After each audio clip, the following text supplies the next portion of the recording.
L'histoire du prophète Moussa, Moïse, est bien plus qu'un récit ancien.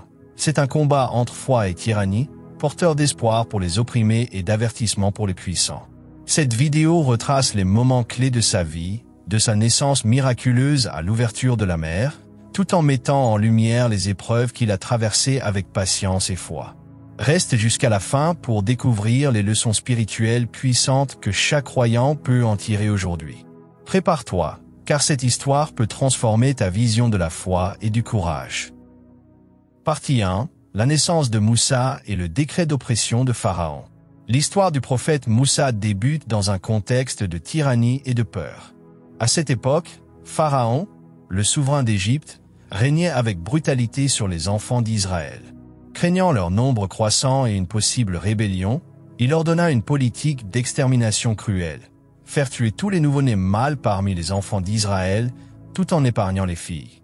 Ce décret inhumain plongea des milliers de familles dans la terreur. C'est dans ce climat oppressant qu'Allah décida de faire naître l'un de ses plus grands prophètes. La mère de Moussa, craignant pour la vie de son enfant, reçut une inspiration divine. Allaite-le, et quand tu craindras pour lui, jette-le dans le fleuve. Et ne crains rien et ne t'afflige pas, car nous te le rendrons et ferons de lui un messager. Sourate Al-Kahzab, verset 7. Obéissant à cette révélation malgré l'angoisse, elle plaça Moussa dans un berceau et le laissa voguer sur les eaux du Nil. Ce geste de foi absolue marqua le début d'un destin exceptionnel. Par la volonté d'Allah, le berceau de Moussa arriva directement au palais de Pharaon. Ironie divine, l'homme qui voulait tuer ce bébé fut celui chez qui il grandit.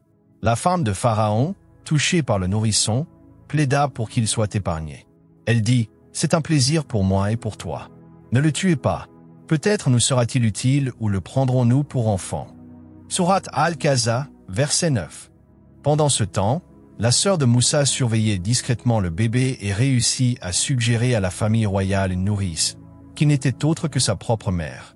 Ainsi, Allah accomplit sa promesse. Moussa retrouva sa mère, en sécurité, tout en grandissant dans le palais même de son ennemi. Partie 2. La genèse de Moussa et son exil à Madian. Moussa grandit au sein du palais de Pharaon, dans un environnement de luxe et de pouvoir. Pourtant, malgré cette éducation royale, il n'oublia jamais ses origines ni la souffrance de son peuple. Il vivait entre deux mondes, celui des oppresseurs qui l'avaient élevé et celui des opprimés dont il était issu. Ce tiraillement intérieur le poussait à observer, à réfléchir, à ressentir profondément l'injustice. Un jour, alors qu'il se promenait dans la ville, Moussa vit deux hommes se battre. L'un était un Égyptien, l'autre un Israélite. Ce dernier, reconnaissant en Moussa un allié, lui demanda de l'aide. Moussa intervint et, dans un moment de colère et de précipitation, frappa l'Égyptien, qui mourut sur le coup. Moussa fut immédiatement envahi par la peur et le regret. Il s'écria, « Ceci est l'œuvre du diable, c'est vraiment un ennemi, un égareur évident. » Sourate Al-Kahzab, verset 15. Il implora le pardon d'Allah, conscient de la gravité de son geste. Le lendemain, la nouvelle se répandit. Un homme vint prévenir Moussa que les notables d'Égypte complotaient pour le tuer. Il lui dit, « Ô Moussa, les gens tiennent conseil à ton sujet pour te tuer. Pars donc, je suis pour toi de bons conseils. » Al-Kahzab, verset 20. Moussa quitta précipitamment l'Égypte, sans direction précise, en disant, « Seigneur, sauve-moi de ce peuple injuste. » Après un long voyage éprouvant à travers le désert, Moussa arriva à Madian, affamé et exténué. Là, il vit deux jeunes femmes tentant d'abreuver leurs troupeaux, retenues à l'écart par des bergers. Il leur proposa son aide avec respect et pudeur. Reconnaissantes, elles informèrent leur père, un vieil homme sage identifié par certains exégètes comme le prophète Chouaib. Ce dernier invita Moussa, l'hébergea, puis lui proposa de l'unir à l'une de ses filles en échange de plusieurs années de service. Moussa accepta avec gratitude. Ce séjour à Madian fut pour lui un temps de purification, de formation spirituelle et d'attente du grand destin qu'Allah lui réservait. Partie 3. L'appel prophétique au mont Sinaï. Après avoir passé plusieurs années à Madian, servi son beau-père et fondé une famille, Moussa entama un voyage de retour vers l'Égypte. C'est durant ce trajet, dans une nuit sombre et froide, que se produisit l'un des moments les plus bouleversants de sa vie, la première révélation divine. Alors qu'il était avec sa famille, Moussa aperçut une lumière au loin sur le flanc du mont Sinaï. Il dit à ses proches, « Restez ici. J'ai vu un feu. Peut-être vous en rapporterai-je une braise ou y trouverai-je de quoi me guider. » Sourate Taha, verset 10. En réalité, ce feu n'était pas ordinaire. C'était une manifestation divine, un rendez-vous sacré entre Allah et son serviteur. Arrivé près du feu, il entendit une voix majestueuse l'appeler. « Ô Moussa, je suis ton Seigneur. Enlève tes sandales, car tu es dans la vallée sacrée de Touha. » Sourate Taha, verset 12. Allah lui parla directement, un honneur unique, d'où son surnom Kalimullah, c'est-à-dire celui à qui Allah a parlé. C'est là que débuta sa mission prophétique. Allah lui ordonna de se rendre auprès de Pharaon, car celui-ci avait transgressé toutes les limites. Moussa fut naturellement envahi par la peur. Il savait la puissance et la cruauté du tyran. Il implora alors Allah. « Seigneur, ouvre ma poitrine, facilite ma mission, délie un nœud en ma langue afin qu'il comprenne mes paroles. Et donne-moi un soutien en la personne de mon frère Haroun. » Sourate Taha, versets 25 et 30. Allah accepta cette requête et fit de Haroun un prophète à ses côtés. Pour le soutenir dans sa mission, Allah dota Moussa de signes miraculeux. Son bâton se transformait en serpent, et sa main ressortait brillante comme la lumière. Ces miracles étaient des preuves claires pour appuyer la vérité de son message face à l'arrogance de Pharaon.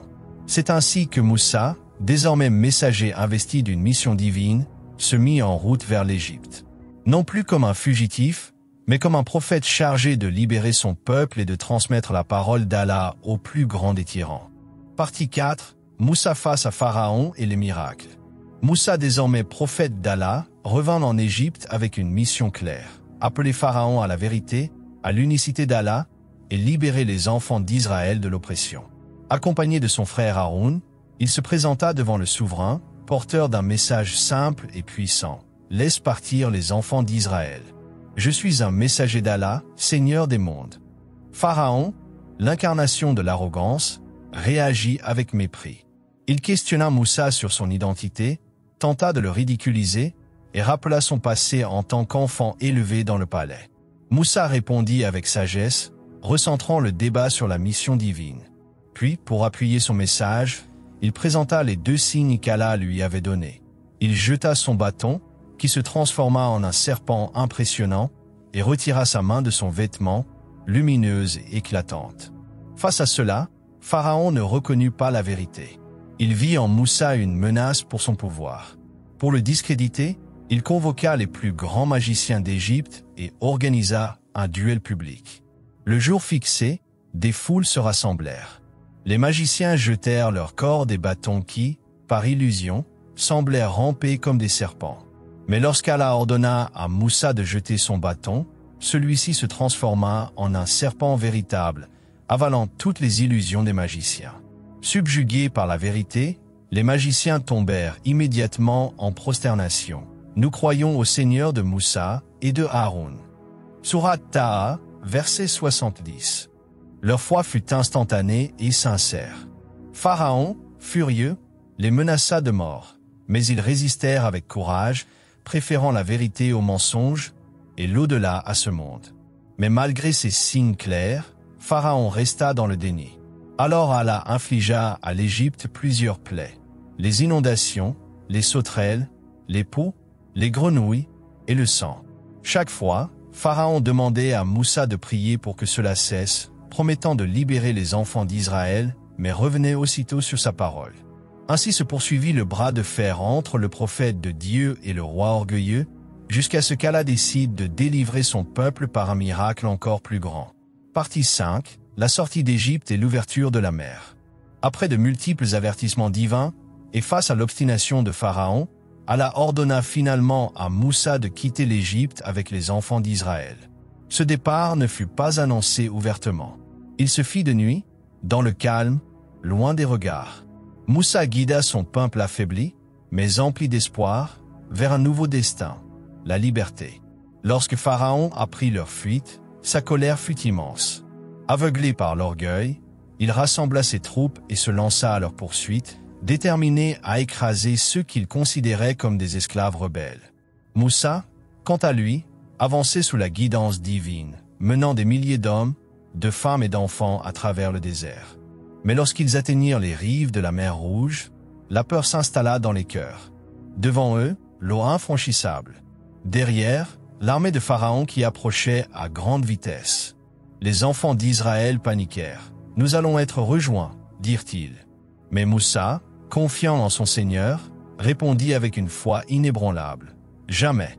Mon Seigneur est avec moi, il me guidera. » Sourate Ashura, verset 62. C'est alors qu'Allah révéla à Moussa de frapper la mer avec son bâton. Un miracle se produisit. Les eaux se fendirent en deux, formant un passage sec bordé de murailles liquides. Le peuple de Moussa s'y engagea, avançant entre les deux pans d'eau avec stupeur et émerveillement. C'était la délivrance tant attendue. Pharaon, dans son arrogance, s'élança à leur suite. Mais lorsqu'il fut au cœur de la mer, Allah referma les flots sur lui et ses soldats. Pharaon, sentant la mort venir, cria sa foi trop tard. « Je crois qu'il n'y a de divinité que celui en qui les enfants d'Israël croient. » Sourate Yunus, verset 90. Mais Allah lui répondit, « Maintenant, alors qu'auparavant tu as désobéi et que tu as été parmi les corrupteurs. » Sourate Yunus, verset 91. Il fut noyé, et son corps fut préservé comme un signe pour les générations futures. Ce moment fut la grande victoire de la foi contre la tyrannie. Mais pour Moussa et son peuple, le voyage ne faisait que commencer. Partie 6. Moussa avec son peuple dans le désert. Après la délivrance miraculeuse à travers la mer Rouge, Moussa mena les enfants d'Israël vers une nouvelle étape de leur histoire, la marche dans le désert vers la terre promise. Mais ce temps n'allait pas être facile. Ce fut une période d'épreuve, de purification et parfois de déception. Malgré les signes extraordinaires qu'ils avaient vus, les enfants d'Israël montrèrent rapidement de l'impatience et de l'ingratitude.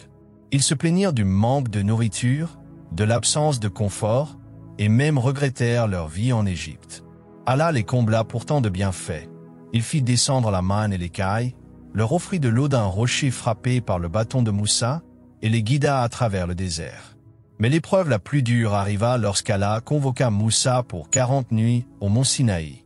En son absence, une partie du peuple fut égarée par un homme du nom de Samiri, qui fabriqua un veau d'or et incita les gens à l'adorer.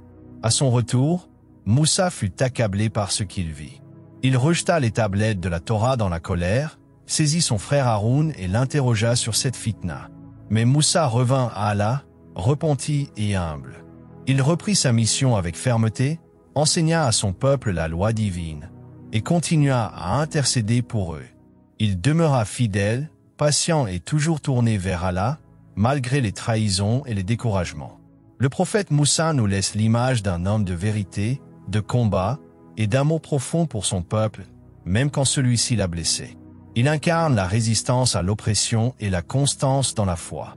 Et voilà, chers frères et sœurs, l'histoire inspirante du prophète Moussa, un modèle de courage, de foi et de persévérance. Si cette vidéo vous a touché, n'oubliez pas d'aimer, de partager autour de vous, et surtout, de vous abonner à la chaîne pour ne rien rater des prochains récits prophétiques et leçons spirituelles.